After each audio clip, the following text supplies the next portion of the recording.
I think Tomiyasu has proven time and time again, whether he plays right or left, that he's been able to keep some of the best quiet.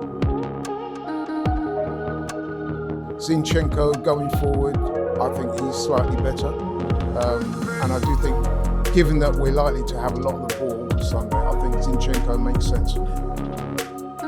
Double pivot of Jorginho and Rice will complement Martin Ødegaard, and it will complement the performances of both Jorginho and Rice. So we've got to go with that moving forward. Welcome back. Time to predict the 11. Now, Arsenal mixed things up against Liverpool. We saw some things work. It was a good 3-1 win. And then we saw an impact off the bench from a few players that are fighting for a place in this team. And Tomiyasu is reportedly going to be available. So, with all that in mind, and of course no Partey and Jesus, it doesn't look like anyway, we build our 11.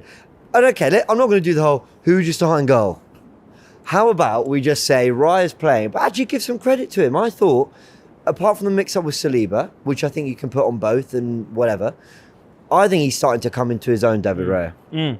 Yeah, I've been impressed the last few games, James, I have to say. And I think for me, I'm not really a stats man, if I'm honest with you.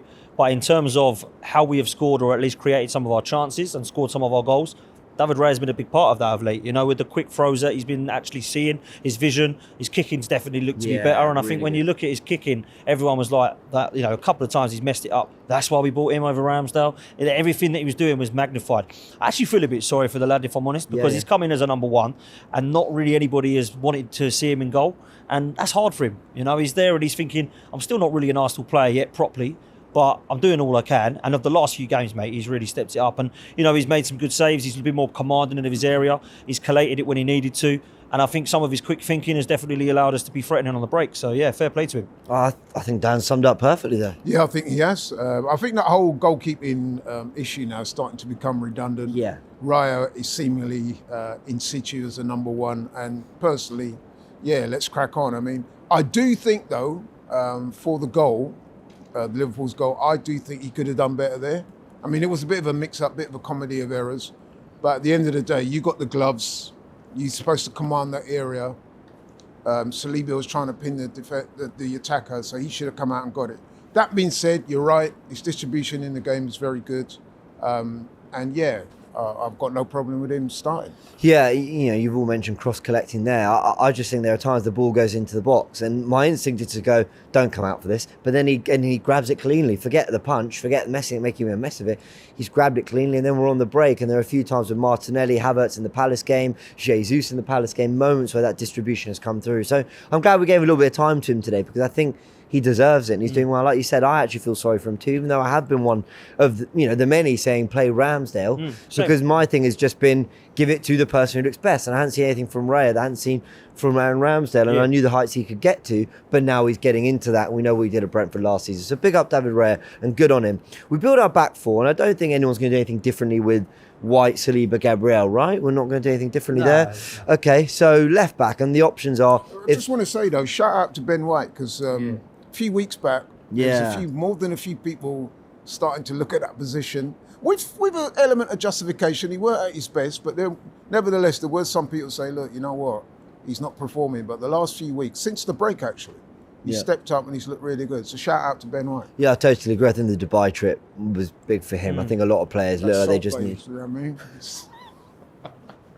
In serious about Ben White as well, like, let's be real, a lot of people said that was his best game this season. That's one of the best games I think I've seen him in an Arsenal shirt since he signed for the club. You know, I know he was a centre-back originally when he came, but as a right-back, there was everything you want to see from his game there in terms of expressing himself, going forward and defending, and actually allowing himself to be a little bit more free-flowing. You know, nuts in Curtis Jones, who's a player who's absolutely on fire, let's be real, for Liverpool. And I think against the opposition like that, when you put in those performances, they really stand out, and I thought he was great, man, Ben White. Totally agree. To be honest, I've loved him since he's come to the club. £50 million.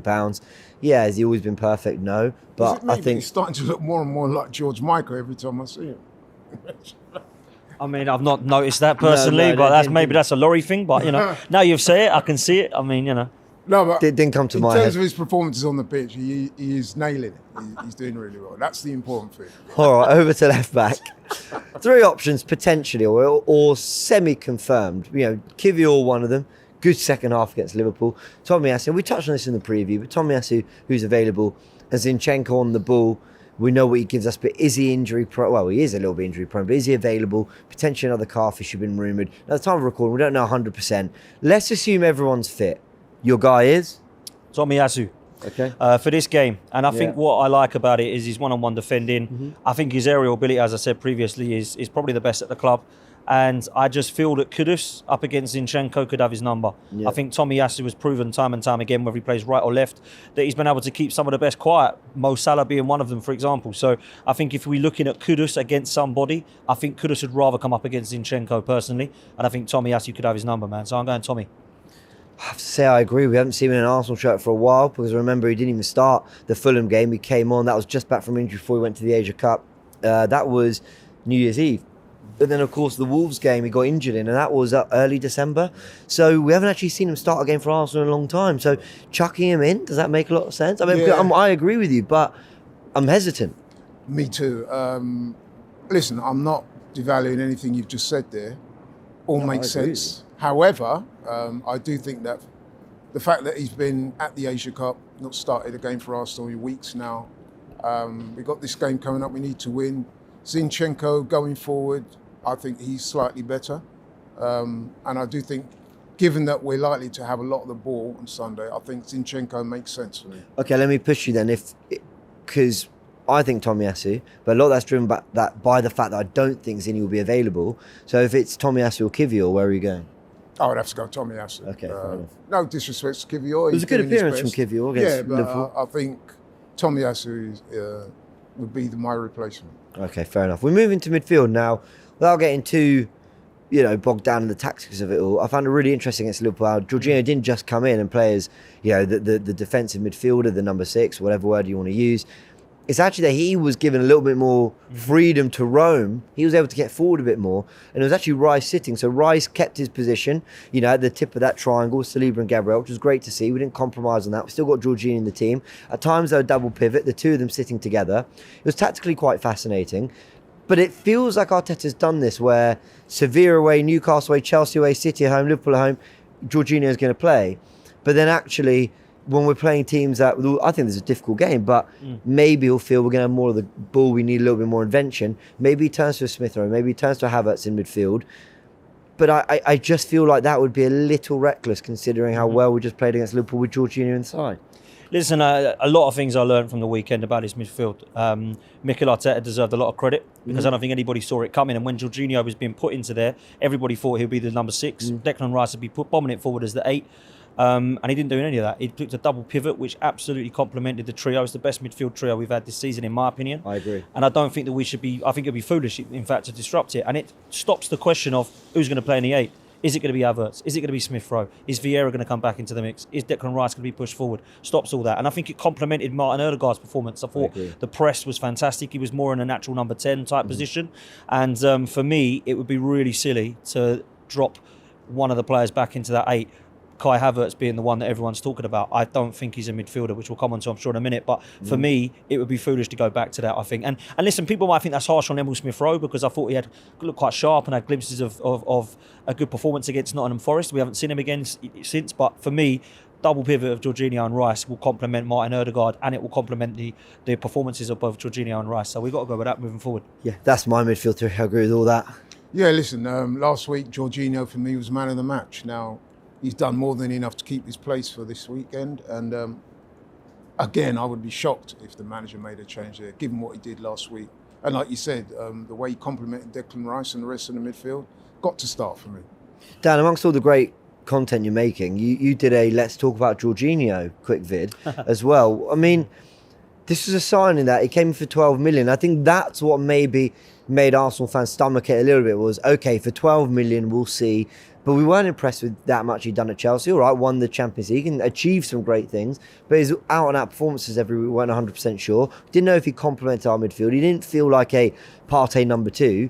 He hasn't needed to be all those things. Has he, we've had him for a year now. Has he gone above and beyond what you were expecting from him? I think he's done exactly what I think we wanted him to do for £12 million. I think it's a good signing. When you look back at what he's actually done now, the reason people were deflated about it was because we were linked with Caicedo. Yeah. So if you get offered steak and you end up with a Big Mac, you're like, I'll take the Big Mac, but actually I do want the steak. Some of the fan base, they get so set on one player. Mudryk. Oh, Trossard. I'd take Trossard over Mudryk all day, right? But at the time, because it was this exciting, big, new signing that was going to be 90 million, everyone got hyped up. And don't get me wrong, I prefer Caicedo to Jorginho, right? We can't say that in the same light. But at the same time, Jorginho's come in and has actually done a really good job. He's not come in and just done an all right job like El Nenny's done. He's actually allowed us to look at games and go, you were man of the match for me against Newcastle away a couple of seasons ago. You were man of the match for me against Liverpool the other day. And against Manchester City at home this season, he came in and did a great job as well. So I don't think it's a bad player to have. And if I'm honest with you, I want an upgrade on a few positions. But if we were to keep Jorginho as a squad player for another year, I wouldn't be crying about it, for sure. Yeah, I completely agree. So we build the front three then. I was just going to say on that, with Jorginho, I've got to say, I was one of those that had my reservations, I must admit. He's exceeded expectation for me because what I saw with Jorginho is a guy that, let's face it, he's technically very good, very experienced, got good IQ. However, the one area where I thought he might be lacking, especially in the Premier League, was the physical intensity, the dynamism I thought might be missing. And if you remember last season, we were quite energetic side. So when we brought Jorginho in, I could see why the manager did it, but I didn't really see him as a long stay, if you see what I mean.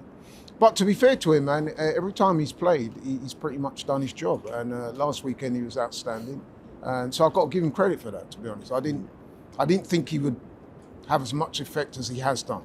Yeah. No, listen, I've been very impressed. I wasn't that convinced, and I'm Italian, so I saw him at the Euros.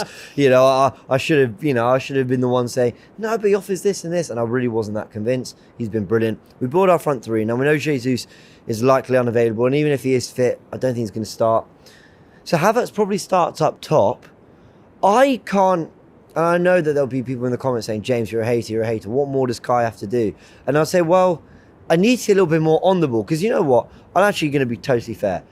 I think off the ball, he does a lot. I genuinely think he works hard. So we're assuming that Jesus won't play then? Yeah, we're assuming he won't play. And if he is available, he'll be on the bench.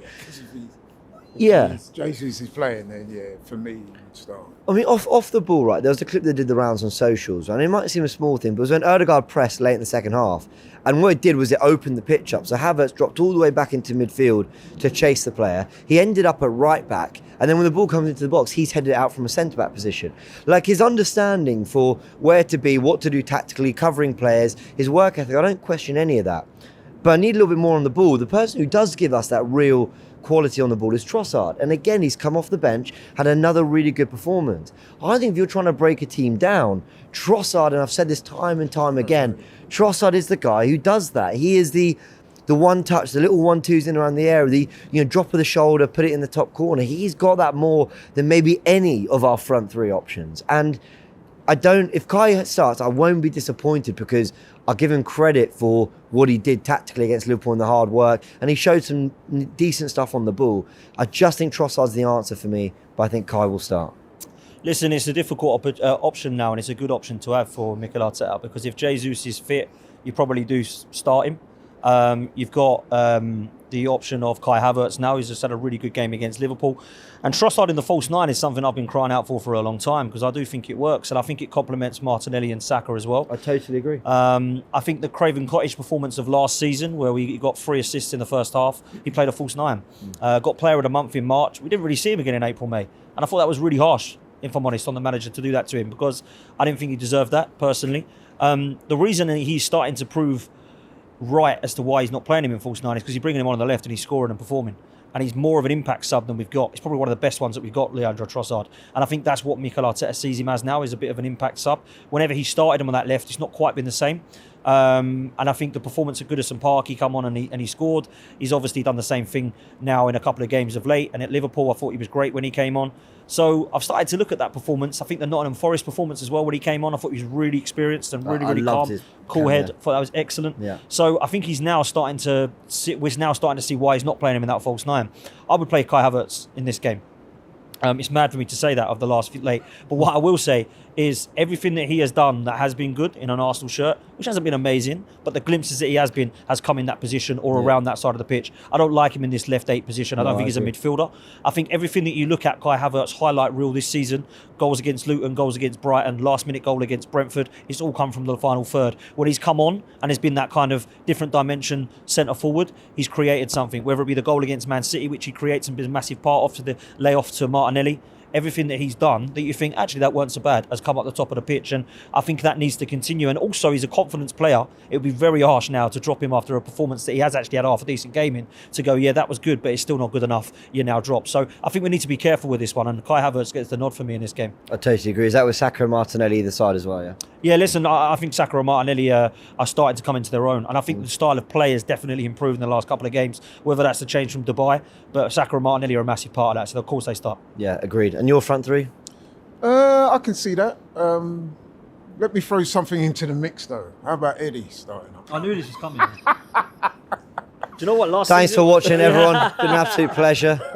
If you made it this far. No one's mentioning Eddie. I wonder why. So it's only befits me to bring Eddie's name into the equation. But no, Eddie won't start. He might get a game. A couple of seasons ago, Eddie. Do you remember? But he's done a pecking order now. I think he knows he's got to. He'll be off in the summer. He will be done in the summer. Yeah, he's done pecking. Although he is our second top scorer. When Eddie leaves, what are you going to do? Seek therapy and counselling. He's our second top scorer behind Saka this season with 5. Mind you, I think Havertz has got 4 now, hasn't he? These aren't great numbers, are they? I mean, compared to last season. No, of course. Yeah, I mean, I'll go with you, you guys. I think Havertz will start. He has been on a good run of form recently. So yeah, I think Havertz will start. But listen, if Eddie gets a nod, I hope he does well. No, of course, whoever gets there. If he starts Ramsdale up front, I hope he bangs a hat-trick. Everyone, let us know your 11s in the comment section below. Like the video if you enjoyed it. And if you haven't checked out all the other content, what are you doing? Go check it out now. From the previews to box as well with Nicky, whether that's out or coming out. Stay tuned for it all. We'll be reacting to every kick of a ball live on AFTV as well from the starting 11. Watch on. We'll all be there as well reacting to it. And of course, go check out Football's 12th Man podcast. Dan's doing some fantastic content. Always arguing with Dan Lawless. I see it. And Cheers, man. I'm sure there'll be plenty coming out of that game as well for them to digest at the end of the weekend. Everyone, a big thanks for tuning in. See you all very soon.